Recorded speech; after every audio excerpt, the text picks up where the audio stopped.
Hello students, how are you? I think all of you are in good season. As you know, we are going to start a series on tenses. Tense.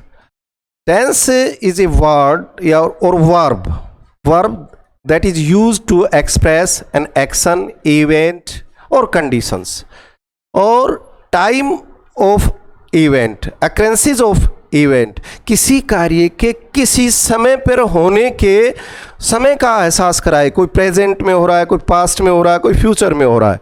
जैसा कि आप जानते हैं tense, there are 3 types of tense, present tense, past tense and future tense. सबसे पहले यदि हम देखें तो प्रेजेंट टेंस लें। प्रेजेंट टेंस वो टेंस है जिसमें अब जो कंडीशन, जो व्हाट इज हैपनिंग नाउ, जो अब चल रहा है, वो जो प्रेजेंट चल रहा है। जैसे मैं आपको पढ़ाता हूँ, परंतु इसमें टाइम को डिस्क्राइब करते समय थोड़ा ध्यान रखना, प्रेजेंट उसी को डिस्क्राइब करेगा जो वर्तमान है, अब जो चल रहा है।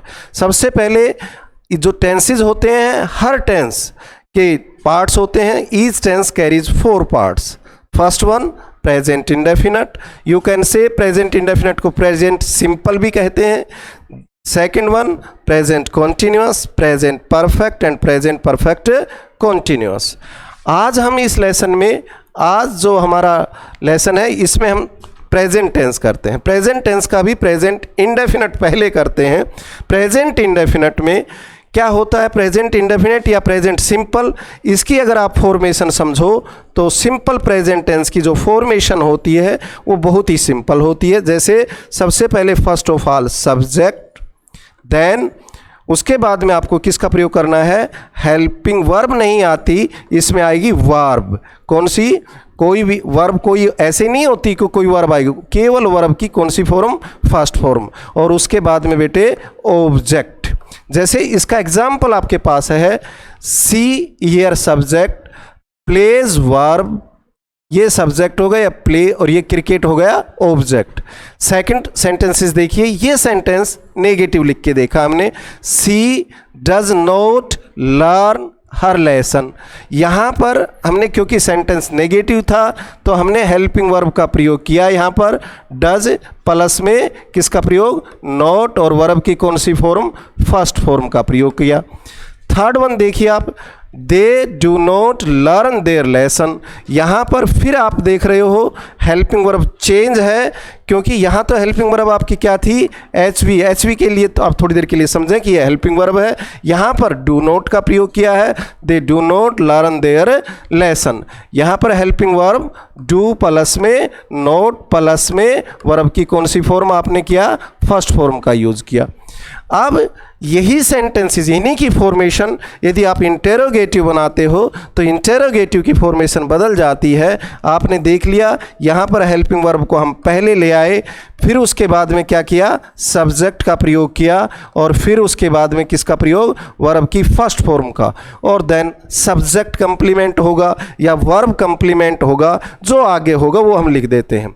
नेक्स्ट सेंटेंस में does she go to temple daily, यहाँ पर भी आप देख रहे हो हेल्पिंग वर्ब पहले है, फिर सब्जेक्ट और फिर वर्ब, और इस तरह सेंटेंस कंप्लीट कर दिया जाता है। थर्ड वन, ये देखिए आप, यहाँ यदि WH फैमिली गिवन है, व्हाट है, वाई है, व्हेन है, वेयर है, हाउ है, जो WH फैमिली है वो WH फैमिली को हमने पहले रखा, और उसके बाद में हमने हेल्पिंग वर्ब का यूज किया, और देन सब्जेक्ट, और देन वर्ब। इस तरह ये sentence, when does he go to school, या what do you like most. अब तक आपने थोड़ा सा फॉर्मेशन के बारे में जाना है।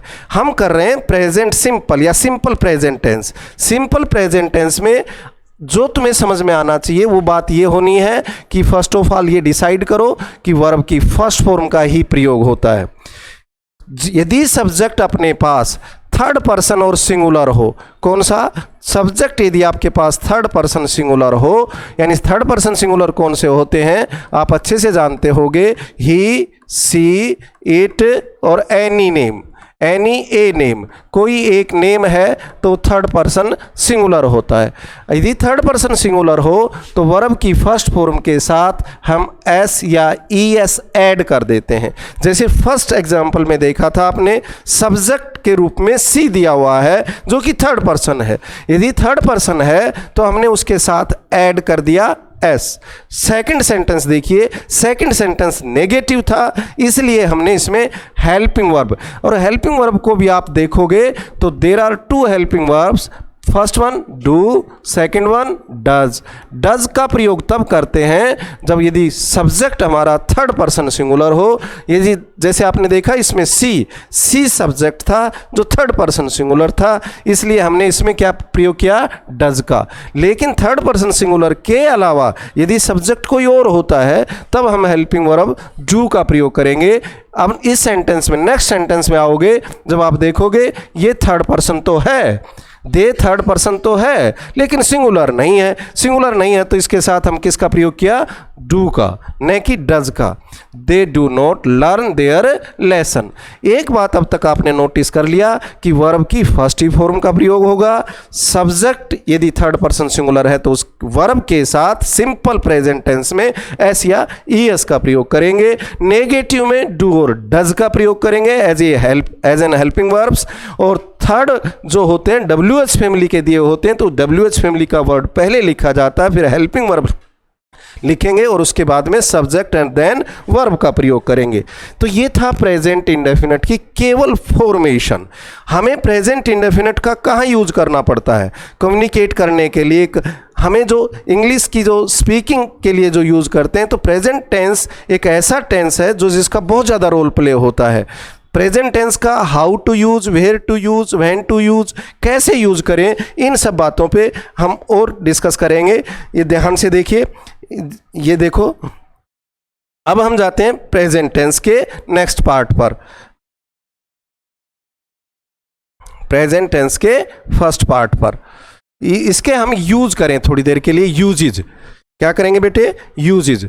प्रेजेंट टेंस के यूजेज क्या होते हैं, प्रेजेंट टेंस के अगर हम यूजेज करें तो देखेंगे यूजेज क्या हो सकते हैं। प्रेजेंट टेंस के यूजेज, प्रेजेंट टेंसेस का जो यूजेज होता है वो एक्सप्रेस करने के लिए यूज किया जाता है। देखा होगा आपने, काफ़ी लंबे समय से पढ़ते आ रहे हो। Present tense is use to express truth, और यूनिवर्सल ट्रूथ भी कह सकते हो इसे आप, इटर्नल ट्रूथ भी कह सकते हो, परमानेंट ट्रूथ भी कह सकते हो, जनरल ट्रूथ भी कह सकते हो। यानी ट्रूथ हो, कांस्टेंट जो चीज़ है, जिस चीज़ को आप मानते हो कि ट्रूथ है, या जर्नल हो, यूनिवर्सल हो, इटर्नल हो, परमानेंट हो, जनरल हो, जो भी ट्रूथ है उसको हम प्रेजेंट इंडेफिनिट में यूज़ करेंगे। प्रेजेंट इंडेफिनिट का आप अभी डिस्कस कर चुके, कौन सी फॉर्म, सिंपल सेंटेंस में वर्ब की फर्स्ट फॉर्म, और किन कंडीशंस में आता है, एस या ई एस, उसका प्रयोग कर देंगे। नेक्स्ट अभी सभी इसके यूजेस सुन लो पहले। दूसरी बात होती, कोई भी सिचुएशन हो, कोई भी प्रेजेंट की जो सिचुएशन हो, या कोई साइंटिफिक फैक्ट हो, साइंटिफिक फैक्ट जैसे भी कोई फैक्ट होते हैं जो साइंस प्रूव्ड फैक्ट हैं या जो ट्रूथ हैं, उनको भी हम प्रेजेंट इंडेफिनिट से ही करेंगे। जितने भी रूटीन होते हैं या रूटीन नहीं समझते तो हैबिचुअल एक्शंस, हैबिचुअल एक्शंस भी किससे, प्रेजेंट इंडेफिनिट से एक्सप्रेस करेंगे। ट्रेडिशंस, जितनी भी परंपराएं होती हैं, कस्टम्स इन्हीं को कहते हैं। यदि कस्टम्स हैं, परंपराएं हैं, तो वो भी प्रेजेंट इंडेफिनिट टेंस से प्रयोग करेंगे। नेक्स्ट वन, प्रोवर्ब कह सकते हो, कहावत जिसे आप कहते हैं, उनको भी हम प्रेजेंट इंडेफिनिट। उसके बाद में किसी भी चीज़ को इम्प्रेसिव वे में व्यक्त करने का, ड्रामेटिक वे में किसी चीज़ को और इम्फेटिक और इम्प्रेसिव बनाने के लिए जिस चीज़ की घटना का वर्णन कर दें, वो भी प्रेजेंट इंडेफिनिट टेंस से किया जा सकता है। फ्यूचर के कोई एक्शन है, या एक्शन ऐसा कोई वर्ब या ऐसा कोई कार्य जो हुआ नहीं है, होना तय हो, action likely to happen in future, जो भविष्य में होने वाला हो, उस टेंस को भी ना, उस वर्ब को भी हम फ्यूचर किसमें, प्रेजेंट या सिंपल प्रेजेंट टेंस में व्यक्त कर सकते हैं। कोई भी डायरेक्शन हो, इंस्ट्रक्शंस हो, जैसे मैंने कह दिया स्टैंड अप, सिट डाउन, ये इंस्ट्रक्शंस है। सिट डाउन, तो सिट डाउन भी इंस्ट्रक्शंस है। Right in your notebook, right, sit, और ये जो वर्ब्स हैं ये प्रेजेंट इंडेफिनिट को ही व्यक्त करते हैं। Open the door, open is here, present indefinite. तो आप थोड़ा सा और नेक्स्ट वन इसके एग्जाम्पल से और क्लियर हो जाएगा। पहले अपन थोड़े से इसके नेक्स्ट फेज पे चलते हैं, देखना। अब आते हैं दोनों एक साथ कंबाइन इनके करके, पहले प्रेजेंट इंडेफिनिट और प्रेजेंट कॉन्टिन्यूस दोनों को कर लेते हैं, उसके बाद में इनके एग्जांपल्स के जरिए देखेंगे। अब नेक्स्ट वन है, देखिए आप, प्रेजेंट कॉन्टिन्यूस।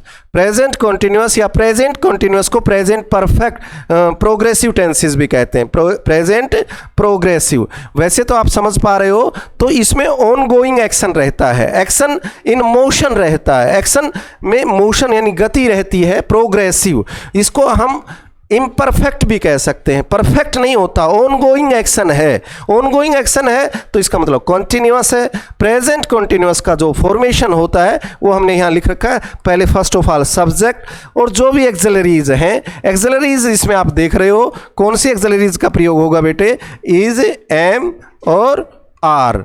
अब यहाँ पे आप डिसाइड कर लेते हो, क्योंकि लंबे समय से आप पढ़ते आए हो, इज सिंगुलर के साथ प्रयोग होगा, एम केवल आई के साथ प्रयोग होता है, और आर तब आता है जब यदि आपका सब्जेक्ट क्या हो, प्लूरल सब्जेक्ट हो, तब आप आर का प्रयोग करेंगे।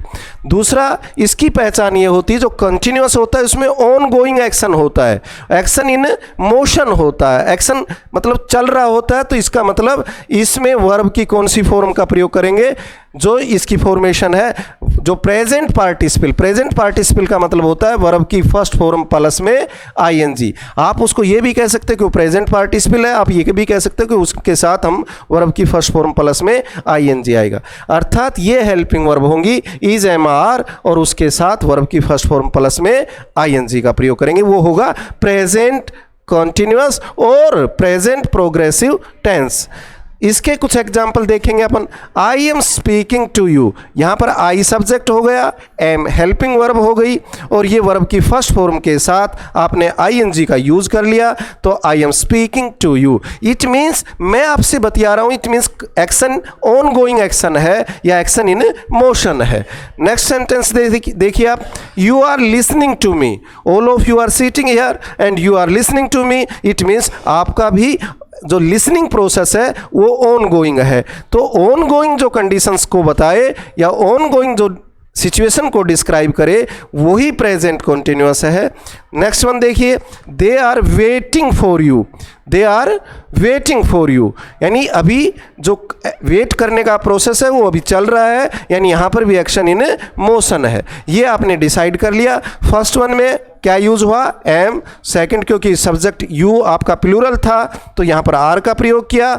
दे भी प्लूरल है, आर का प्रयोग किया। जैसे ही इज, नेक्स्ट एक सिंगल उसका ले लें सिंगुलर सब्जेक्ट के साथ, जैसे he is writing a letter, he is writing a letter, he is writing a letter. यहाँ पर भी आप देख रहे होंगे कि यहाँ इज का प्रयोग केवल किसके कारण, क्योंकि सब्जेक्ट हमारा सिंगुलर है। यदि सब्जेक्ट सिंगुलर है तो हेल्पिंग वर्ब भी हमें सिंगुलर का ही प्रयोग करना है, और इसे आप प्रेजेंट पार्टिसिपल कहिए या चाहे वर्ब की फर्स्ट फॉर्म प्लस में आईएनजी का प्रयोग कह सकते हो। तो ये सेंटेंस था प्रेजेंट कॉन्टिन्यूअस या प्रेजेंट प्रोग्रेसिव टेंसेज। आपने अभी इसी का जो यूजेज भी पढ़ेंगे। पहले जो दोनों के कंबाइन जो एग्जाम्पल लेंगे उससे आपके और क्लियर हो जाएगा, समझ में आएगा। जैसे अब थोड़ा सा मैं आपको इसके आगे ले चलता हूँ, प्रेजेंट कॉन्टिन्यूअस के आगे सेंटेंसेस करेंगे तब और क्लियर होगा। केवल अब तक तो आपने इसकी फॉर्मेशन पढ़ी है। फॉर्मेशन में आपने देख लिया क्या आया फॉर्मेशन में, मोटे तौर पर हेल्पिंग वर्ब का प्रयोग प्लस में प्रेजेंट पार्टिसिपल का प्रयोग, यानी प्रेजेंट पार्टिसिपल का मतलब वर्ब की फर्स्ट फॉर्म का प्रयोग, ये सब देखा है। लेकिन अब नेक्स्ट वन पे चले, नेक्स्ट वन चले देख, अब इसके एग्जाम्पल से आपको बहुत ज़्यादा क्लियर हो जाएगा। इसके यूजेस पढ़ लेते हैं। जैसे हमने प्रेजेंट इंडेफिनिट के यूजेस पढ़े थे, उसी तरह हम प्रेजेंट कॉन्टिन्यूअस के यूजेस थोड़ी देर के लिए पढ़ लें।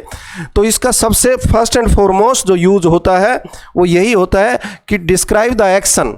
किसको बेटे, describe the action happening exactly now, जो अब चल रहा हो, या ये कह सकते हो थोड़ी देर अपने वर्ड्स में action in motion, action in motion, यानी ऑन गोइंग एक्शन होना चाहिए। ऑन गोइंग मीन्स अब जो बोल रहे हो उसी समय कार्य जो चल रहा है वो प्रेजेंट कंटिन्यूअस को ही करेगा। या हैपनिंग अराउंड नाउ, अब नहीं चल रहा लेकिन नाउ ए डेज, आजकल की दृष्टि से चल रहा हो। एक्शन इन मोशन, इसी को आप यूं रिपीट करके कह सकते हो, action in motion now A days. Now A days it means happening around, आजकल हो रहा हो। ऐसा कार्य जो अब चल रहा है वो भी प्रेजेंट कंटिन्यूअस, जो आजकल चल रहा है वो भी प्रेजेंट कंटिन्यूअस। तो आपको अब एग्जाम्पल से क्लियर हो जाएगा बेटा। I am teaching you English, I am teaching you English. Teaching और आई एम ये आपको मतलब फिलअप आप कर सकते हो। आई के साथ इसका तो प्रयोग होना नहीं, क्योंकि जो सब्जेक्ट वर्ब एग्रीमेंट पढ़ेंगे जब आप देखोगे आई के साथ किसका प्रयोग करेंगे, एम का। इसी तरह इसको रहने दीजिए, ये थोड़ी सी ये ऐसे था, she is writing a novel. Writing तो यहाँ सी सिंगुलर था, तो यहाँ पर हेल्पिंग वर्ब किसका प्रयोग किया, आपने इज़ का। ये दोनों एक्शन यानी टीचिंग वाला भी और राइटिंग वाला भी, ये एक्शन इन मोशन है। एक्शन इन मोशन का मतलब अभी जो कार्य है ना ऑन गोइंग है। मैं पढ़ा रहा हूँ, ये भी ऑन गोइंग एक्शन है। She is writing a novel these days, लेकिन इसको देखो ये एक्शन इन मोशन नाउ नहीं है, ये नाउ ए डेज है। नाउ ए डेज का मतलब अब नहीं लिख रही। While you are speaking to her she is not writing but these days she is writing a novel, यानी आजकल लिख रही है। जब जरूरी नहीं कि आप जब बोले या आपसे जब बतियाए उस समय ही वो लिख रही हो। नो, इट मीन्स ये मैं ये कहना चाह रहा हूँ कि जो हैपनिंग अराउंड, जो कार्य अब नहीं आजकल हो रहा हो, action in motion now A days, उसको डिस्क्राइब करने के लिए हम प्रेजेंट कॉन्टिन्यूअस का प्रयोग करेंगे। और एग्जाम्पल देखिए, जैसे we are going Shimla for picnic during summer vacations. अभी नहीं जा रहे but you have made a plan to go to Shimla. Plan बना लिया, एक्शन अभी होना बाकी, likely to happen but planned है। तो ऐसे कोई कार्य जो प्लान्ड हो जाए, फ्यूचर में ही प्लान हो जाए, इसको मैंने यूँ लिखा है टू डिस्क्राइब कोई भी एक्शन, ऐसा एक्शन जो लाइकली टू हैपन सून और या फ्यूचर में होने वाले कार्य को भी डिस्क्राइब करने के लिए। जैसे ये लिखा मैंने, we are going Shimla for picnic during summer vacation, गए नहीं है जाएंगे, तो प्लान्ड है। जैसे when are you starting your new job, तुम अपनी न्यू जॉब कब लेने वाले हो या कब स्टार्ट करने वाले, हुआ नहीं है लेकिन आप प्लान्ड है कि आप उस कार्य को कब शुरू करने वाले हो। तो इसमें 3 यूजेज विशेष हुआ, एक्शन इन मोशन नाउ, दूसरा action in motion nowadays, तीसरा एक्शन जो likely to happen but certainly which is going to be happened, निश्चित रूप से होने वाले कार्य के बारे में जो चीज़ प्लान बनाते हैं, जो हुआ नहीं होने वाला है, उसको भी हम डिस्क्राइब किससे करेंगे, प्रेजेंट कॉन्टिन्यूअस से या प्रेजेंट प्रोग्रेसिव टेंस से। थोड़ा सा आप अच्छे से क्लियर हो जाएगा इस बात से, एग्जाम्पल से क्लियर हो जाएगा। प्रेजेंट इंडेफिनिट या प्रेजेंट सिंपल और प्रेजेंट कॉन्टिन्यूअस दोनों के जब हम मिले जुले मिक्स एक्सरसाइज करेंगे या 1 by 1 इनके examples, how to use, where to use, ये सब पढ़ेंगे, एक्सरसाइज प्रैक्टिस करेंगे तो और भी क्लियर हो जाएगा कि प्रेजेंट इंडेफिनिट का कहाँ प्रयोग करना है, प्रेजेंट कॉन्टिन्यूअस का कहाँ प्रयोग करना है। देखेंगे, नेक्स्ट पे चलते हैं। नेक्स्ट पे आइए आप। अब एग्जाम्पल से क्लियर होगा।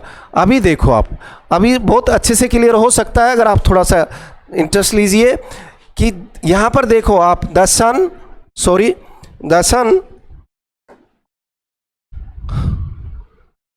यहाँ देखो सन यहाँ पर सब्जेक्ट है, राइज आपको यूज़ करना है और ये सब्जेक्ट कंप्लीमेंट कह सकते हो, छोड़ो इसको। हमें यहाँ कौन सी वर्ब का प्रयोग करना चाहिए, क्यों करना चाहिए, तो आप देखोगे कि जो sun rises in the east, ये क्या रूटीन नहीं है, ये रूटीन कह सकते हो या इसको फैक्ट कह सकते हो या ट्रुथ कह सकते हो। यानी हमने भी तो यही डिस्कस किया था, यदि फैक्ट हो, ट्रुथ हो, रूटीन हो, उन सब को डिस्क्राइब करने के लिए हम प्रेजेंट इंडेफिनिट यानी प्रेजेंट सिंपल का प्रयोग करेंगे। राइज मैंने लिख दिया, परंतु आपने देख लिया होगा कि राइज इज नॉट राइट, क्योंकि सब्जेक्ट जो है यहाँ पर वो कौन सा है, थर्ड पर्सन सिंगुलर है। थर्ड पर्सन सिंगुलर में आपने क्या क्या काउंट किया था, ही, सी, इट और एनी ए नेम। तो यहाँ पर सन इज ए नेम और ये पता चल गया कि ये परमानेंट ट्रूथ है, तो इट मीन्स इसमें प्रेजेंट इंडेफिनिट का ही प्रयोग होगा। प्रेजेंट इंडेफिनिट में यदि हमने राइज लिखा लेकिन सब्जेक्ट को यदि हमने इग्नोर कर दिया तो गलत हो जाएगा। सब्जेक्ट को आप माइंड में रखो, सब्जेक्ट थर्ड पर्सन सिंगुलर है तो इट मीन्स इसके साथ क्या हो गया, राइजेज। तो यहाँ पर फर्स्ट का यही बनेगा, the sun rises in the east. Next sentence देखिए, इट, इसमें भी देखो आप थोड़ा, it rain heavily during the monsoons. Definitely monsoon के दौरान वर्षा ही होती है, ये भी एक रूटीन ही है, ये भी एक फैक्ट ही है, ये भी ऐसा कार्य है जो आपको वैसा ही बताया जा रहा है कि भाई मॉनसून के दौरान तो बारिश होनी तय है। तो यहाँ पर क्या आएगा बेटा, रेन्स। यहाँ पर भी एस क्यों लगाया आपने, क्योंकि थर्ड पर्सन सिंगुलर है।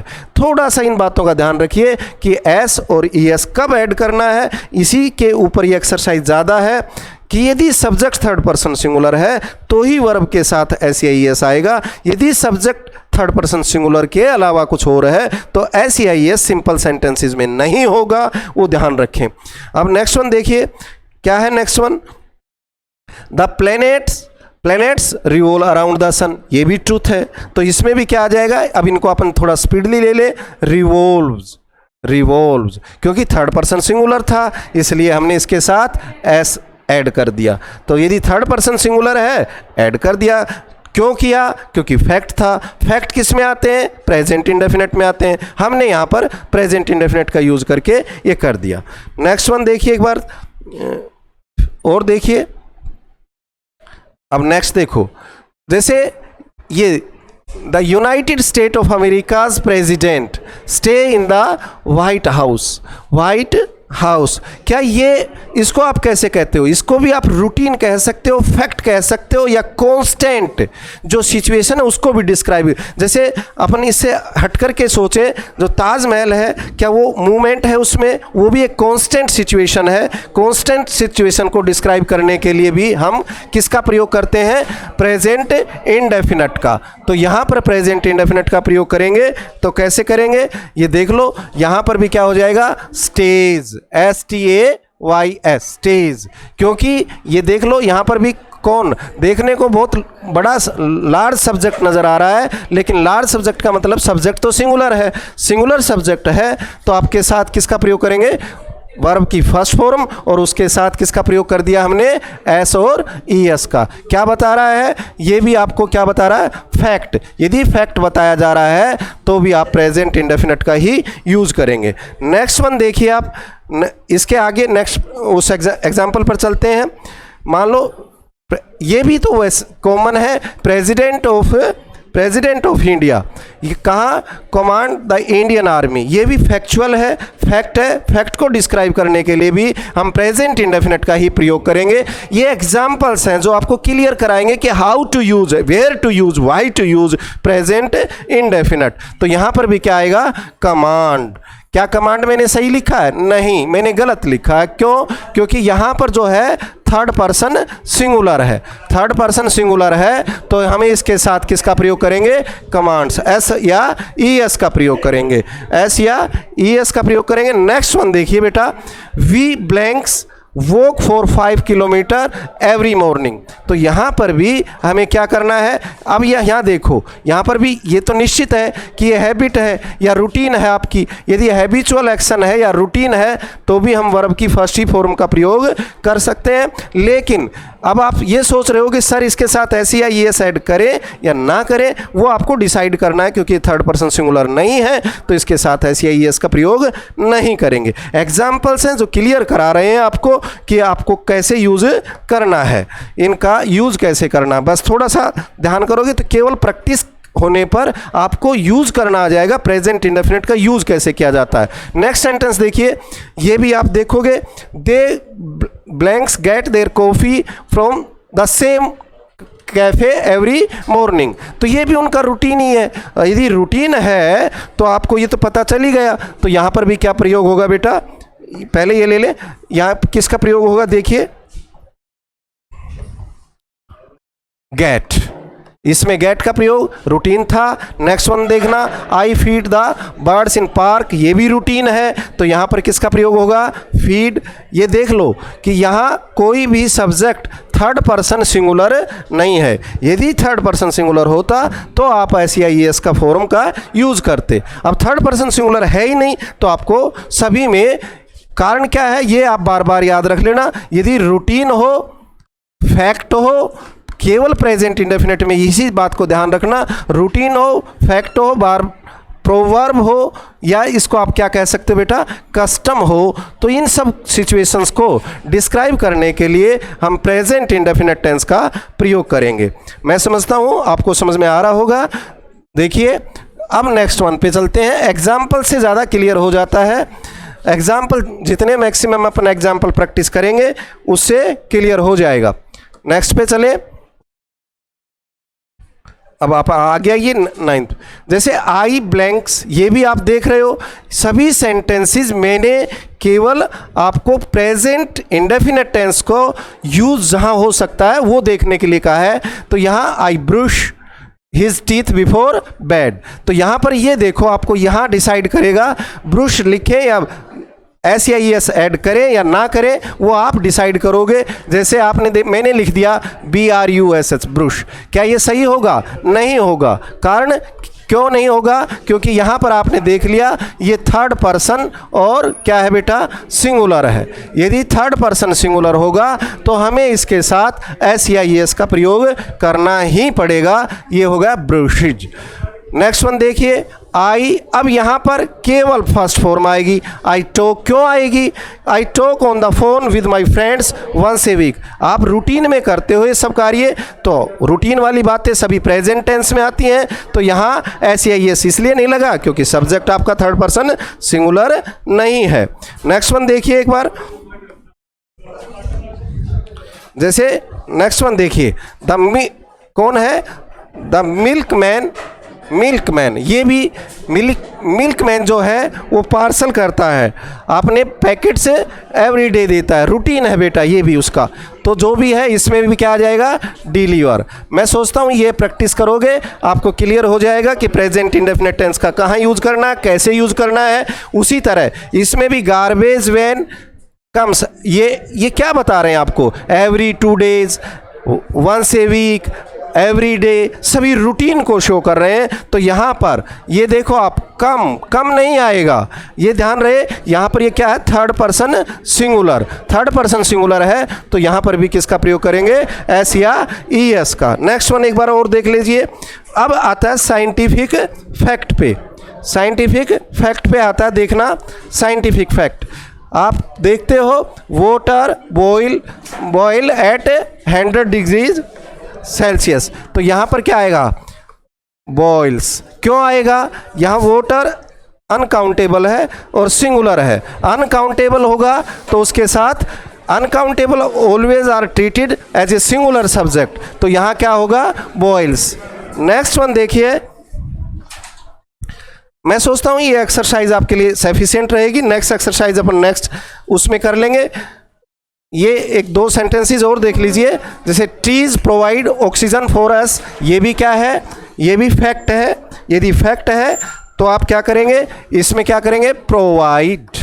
और प्रोवाइड क्यों किया, SEIES क्यों नहीं लगाया, क्योंकि ये प्लूरल था। और नेक्स्ट लास्ट वन आज का, जैसे sound travel about 4 times faster than water than in air, तो यहाँ क्या आना चाहिए बेटा, ट्रेवल्स। ये अनकाउंटेबल है, अनकाउंटेबल हमेशा सिंगुलर के साथ होता है, तो ये हो गया साउंड ट्रेवल्स। ये और जो बाकी जो एग्जाम्पल्स हैं वो नेक्स्ट लेसन्स में भी डिस्कस करेंगे। आज का इनफ, थैंक्स। Sorry sir.